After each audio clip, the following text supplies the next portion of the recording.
Usa ka iho nga nasigbatang kalangoy-langoy paingon sa pantalan sa Olango Island, dakbayan sa Lapu-Lapu apan pipila ka gutlo na palga na kining wa nay kinabuhi. Siloan meron din na sa report.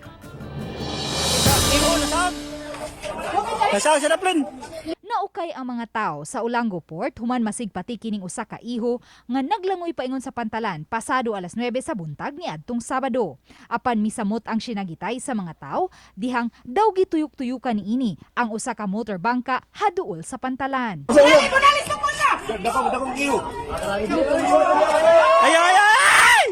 Sa video, makita nga daw nangandam ang boatman sa iyang tukon kung ugaling mo atake man ang iho kanila. Apan samtang nagkaduol, makita nga daw nagtakilid ang iho nga naglangoy.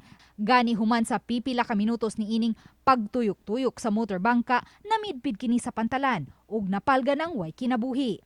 Dihang gisusi ang iho sa mga tao, nakita ang nagpaaki ni og bato apan way nakitang samad. Gikatahong nasuka pa niini ang usa ka isda nga gituwang iyang gikaon. Matod ni Roland Tisoy, gwardya sa pantalan sa Olango, posibleng nahilo ang iho sa iyang nakaon nga isda. Na may mananagat nga mga bintahuso kayo man ba ng mga maghumulog isda niya ilabay sa laut. Nakaon sa rumpi ni Gandado. Taas na isda gani ma'am. Unya, Nya namatay itong rumpi. Ito po sa iho. Kaya pagkamatay sa iho din dapit ma'am. Nagtutuyo ko tayo, takilid. Isuka mo niya. gisuwayan sa RTV Balitang Bisdak pagkuha ang habig sa taga City Agriculture and Fisheries Office ug sa Senro apan pulos way kasayuran ang duha ka buhatan kabahin sa hitabo. Sa phone interview, gipasabot ni Dr. Alan Pukita, Regional Director sa BFAR 7, nga adunay tulo ka posibleng rason nganong namatay ang maong iho kung ugaling wa man kini masamdi. Sakit to no siya. Tapi pag sakit ang lango niya antod na matay na lang yun. Kano ka?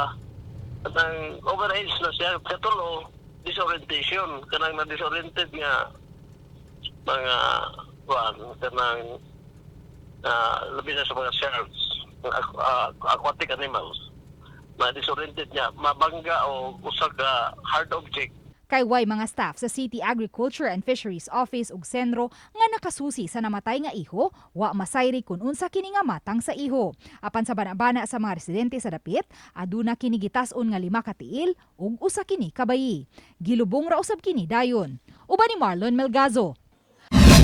Luan Mirondina, Balitang Bisdak.